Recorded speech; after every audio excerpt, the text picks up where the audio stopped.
talk about infrastructure, but I really actually want to be a pop star.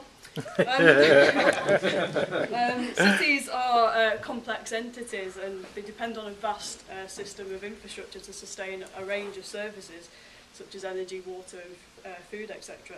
And we've heard a little bit from the previous speakers of what we might describe as soft infrastructure, so the institutions that we need to maintain, so the economic, the health and cultural services, and the education system, and these sorts of things. But what I mainly refer to here is hard infrastructure as the physical networks necessary for a city to function, and the systems that we essentially are relying on every day, and probably already have done this morning.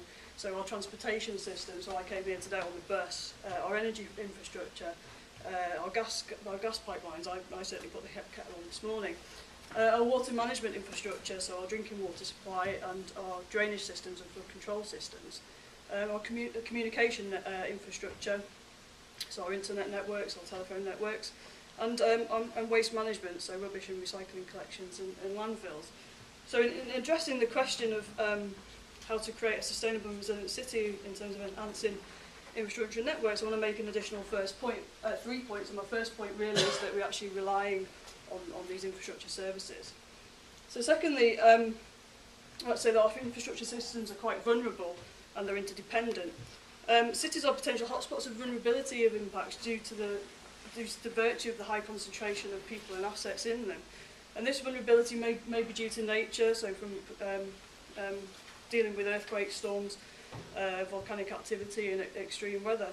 But then we also have added to this sort of things like terrorist attacks, ageing infrastructure and inadequate maintenance. And it's important to be aware of what these vulnerabilities might be and then start to assess the risk. So what can go wrong, what's the likelihood it could do so, and what the consequence of failure might be. We're heavily reliant on these massive complex systems, and these create vulnerabilities. Limiting damage to infrastructure and ensuring continuous service is challenging enough, but it's further complicated by interdependent nature of these systems, whereas disruption in one infrastructure can quickly cascade through systems. For example, all infrastructures are arguably dependent on electricity, so delivery of electricity itself is dependent on a variety of other systems, so the railways to deliver coal, or the digital communications for the system control, or the public transport to actually get the workers to the plants. And a lot of time this infrastructure can be invisible to us, and that isn't, and we take it for granted, and that is until there's a problem or until it fails, for whatever reason that might be. And it's that point we start to realise how reliant we are on certain infrastructure systems and what the consequence of failure on other systems might be. For example, if all the roads connecting Gateshead in the south to Newcastle were closed, or if there was a fuel crisis preventing use of all personal vehicles, would the alternative mode of transport be able to cope with the increasing demand, and would the capacity allow it? I'm sure we're all aware of the metro system, but do we all have the knowledge about the local bus service to actually get us to the metro station? And is that actually possible? There's certainly an argument for a more integrated public transport system.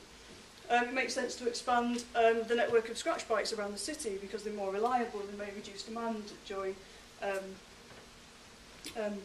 sort of times of the peak need, as well as also contributing to the mitigation challenge. But did you actually know they existed? So do we as citizens have an appreciation of the knock-on and indirect effects to the problem? Take the closure of roads again, medical staff may not be able to get to hospitals to tend to the sick and vulnerable, and supply chains to businesses may be disrupted, leading not only to empty supermarket shelves but to huge impacts on the local economy. These risks can be managed, but we need to know what can be done and what the associated trade-offs in terms of costs and benefits and risks might be. So, for example, in a coastal city, a desalination plant may be able to sort out water supply, but would also contribute to greenhouse gas emissions because it's such an energy-intensive process. Vehicle charging may reduce traffic congestion in cities and greenhouse gas emissions, but might lead to some sort of social inequality. Claire? Yep. Okay, second argument, third argument even. Infrastructure enables opportunity. A good, reliable, resilient infrastructure system will attract investment to our cities, create opportunities and jobs for our young people, This may have a positive feedback in the form of further infrastructure improvements and so on, but we're actually stuck with the infrastructure we've got, and it'll still be here in 2050. There's a long leading time for any new major development of projects, and we need to ensure our vision for infrastructure contributes to long-range planning and targets. So take housing, for example, 80% of housing that we have now will still be here in 40 years' time. We can't just knock them down and start again to make them more energy efficient. But retrofitting will help reduce energy consumption and help towards these carbon reduction targets. But if a city is planning land for a new housing estate, it shouldn't only consider the houses themselves, but also this is an opportunity to create the public transport links to that area and connect other areas of the city. But also to install things like SUDs, which Mark's already mentioned, and create additional recreational areas. I guess my final point is about we can learn from the disasters and failures to infrastructure systems to make the cities more resilient and sustainable. If you think about the floods in the UK in 2007, where Dukesbury was completely cut off with no road access, the water treatment works being located on the floodplain, and the effect that it had on 500,000 people's water supply.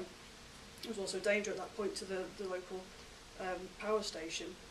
So we should try and learn from these events to make our cities more resilient. But infrastructures are often considered separately, and we need to start managing these more holistically. But disasters could be seen as opportunities for relocating and repositioning infrastructure to enable future proofing for a more resilient city. But when learning from these past events or failures, it's quite easy to identify the main sources or nodes of failures. And the collapse of New Orleans during Hurricane Katrina is a good example to argue this point. The failure of the levees and the resultant flooding was predictable given the nature of the hurricane. And the storyline of the event sort of always focuses on these, but it doesn't actually capture the root cause of the problem at that time, which was really the interactions embedded in the institutional arrangements, which contributed to that failure. Okay, which were incorrect design, lack of funding and poor maintenance. So it's not just the scientists and the engineers that need to provide information to decision makers in terms of identifying which infrastructures are vulnerable and such. We also need the correct governance structures to enable successful risk management, and as citizens being aware of what these issues, threats and solutions opportunities might be. Finally, surely the argument for enhancing the infrastructure system and networks is clear, because arguably without them the city wouldn't physically exist. Thank you. So, we're out of time for this one, but is there anyone who absolutely needs to get something clarified about what any of the speakers have said before we move on? Probably one thing. Okay, just go. Katya, I'm a local resident. Thanks. You're saying about infrastructure that we are heavily reliant on it. Isn't it the case that we should try to reduce that reliance on the infrastructure? Yeah, perhaps. Yeah, discuss. Just want to clarify that, because I didn't think that came across in your talk. Sure. Okay, thank you. And very quickly, saying that the whole thing about citizens being aware. Mind us your name again?